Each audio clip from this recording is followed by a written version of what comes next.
the day after. It's finally ended for Mississippi State baseball. The season is complete. 2 years in a row, Mississippi State has struggled through a baseball season after winning a national championship in 2021. The Bulldogs have rattled off back-to-back 9-win SEC seasons. And there's a lot of unrest within this fan base. There's a lot of unrest within Mississippi State baseball. And we're here to kind of discuss where things are with Chris Lemonis, with Mississippi State, and with the baseball program in the state that it is in. It's really hard to imagine that this could have happened for Mississippi State baseball after winning that national title. We talked about it ad nauseum after the national title. Everybody thought that Mississippi State was about to take off as a program. It's been a consistently good program in college baseball, one of the top 10 to 15 jobs in America.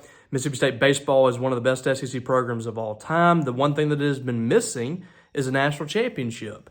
And in 2021, Chris Lemonis and Mississippi State delivered that first national championship in school history. And it really looked like from there, things were going to start really rolling for the program because they finally got the thing that has eluded them for so long.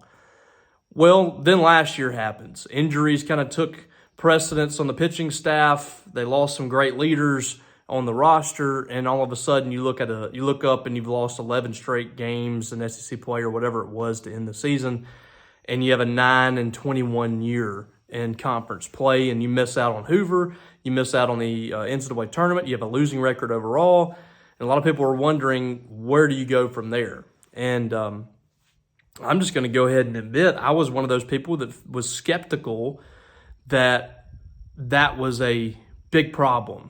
I really felt like that was kind of a one-year deal. I felt like Chris Lemonis was going to be able to get it back on track.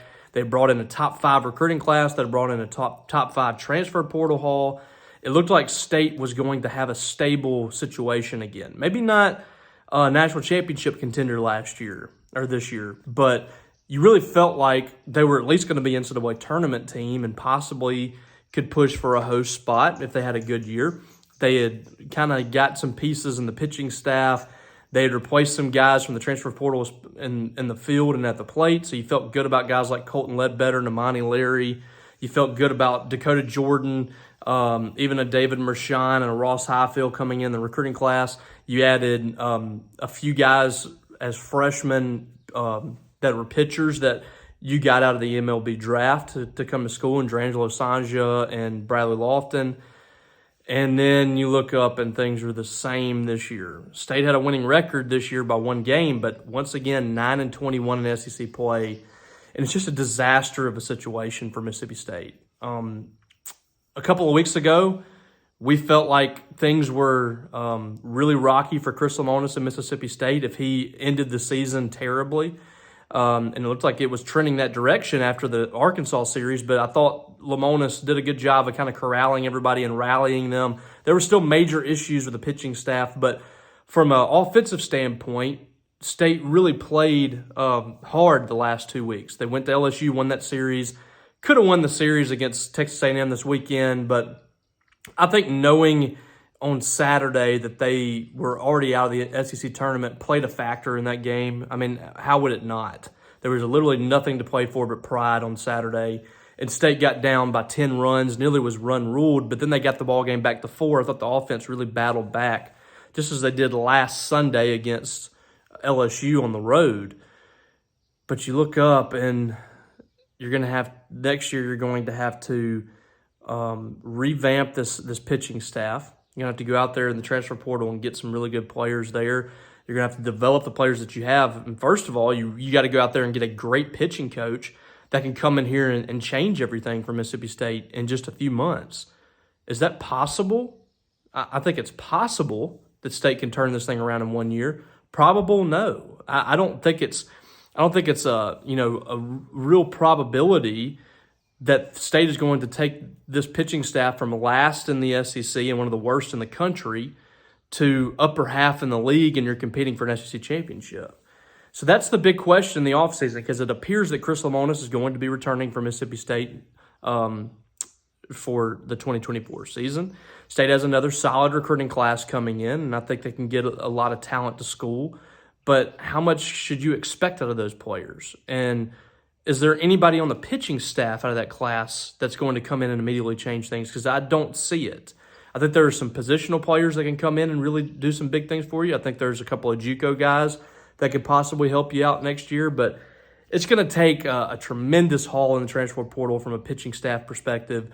It's going to take a really, really good pitching coach to come in here and revitalize this group to make this a team that can really compete within the SEC. And I don't know if this team can do it. I don't know. It's going to be tough. And I think having, last year you could say that might have been a fluke, but having back-to-back seasons has really had fans questioning Chris Lemonis and the staff and if they can get the job done next year. I think that's going to be the biggest offseason thing. Chris Lemonis is going to have to go out there and change the opinions of this fan base, because right now the majority of this fan base, and you've seen it, there's a lot of people that don't talk on social media or don't talk on message boards, but I think for the most part we can gather the pulse of the fan base with what we see online. You talk to people around that don't get online and they echo some of the same sentiments. I think that there's just not a lot of hope that this thing's going to get turned around, especially in 1 year. So, Chris Lemonis' job appears to be safe for right now. I don't think that that's going to be the case going into 2024. I think that he's really going to be on the hot seat. I think that the expectations for this team should be you have to make a tremendous jump from the last 2 years to where you are in 2024. And can they do that? That's the big question that needs to be answered. Now, another thing is, what's the roster look like in 2024 for Mississippi State? You're going to lose several pieces, probably, Kellum Clark, Cade Smith, Amani Larry's probably going to be gone. Aaron Nixon's probably going to be gone. Colton Ledbetter's going to be potentially a first-round draft pick. So you're going to have to replace him in center field. Luke Hancock's been a 4-year starter for Mississippi State. You're going to have to replace him at first base. Who enters the transfer portal? We don't know that answer right now. The good thing is you got a couple of guys that didn't pitch this season that you're adding back that were big pieces in 2021, and Stone Simmons and Brooks Auger. Those guys should be 100% healthy, fully rested and ready to go. So that's good. That's like picking up 2 transfer portal hauls right there from your 2022 season or 2023 season. Those guys should help this team next year. But they're going to have to go out there in the offseason and get some great players to have a shot. And I don't know if that's going to be possible for Mississippi State. And we'll see if that transpires. So, big offseason for Chris Lemonis. Big offseason for whoever the new pitching coach is, as my daughter enters the background for some reason. And for Mississippi State, the expectations at this program are way too high to produce even one season like they've had.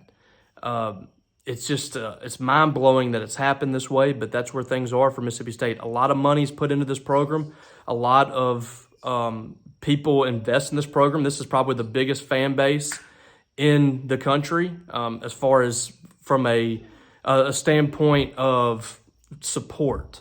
I think that nobody supports baseball, in my opinion, like Mississippi State fans. We saw that this year. 16,000 people came to Super Bulldog Weekend for one game to watch Mississippi State and Ole Miss.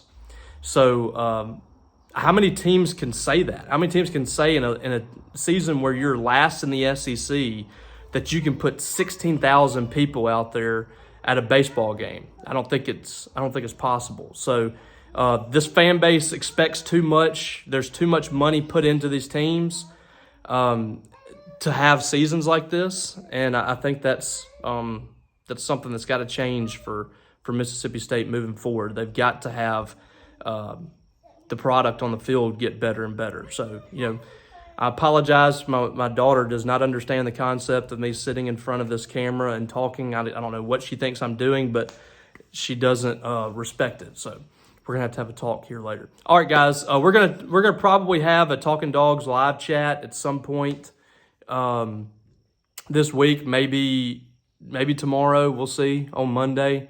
and I'll take your questions. We'll talk about that. I think some really big news coming down the pipe for Mississippi State men's basketball later today, so stay tuned for that. Paul Jones will have the latest on that.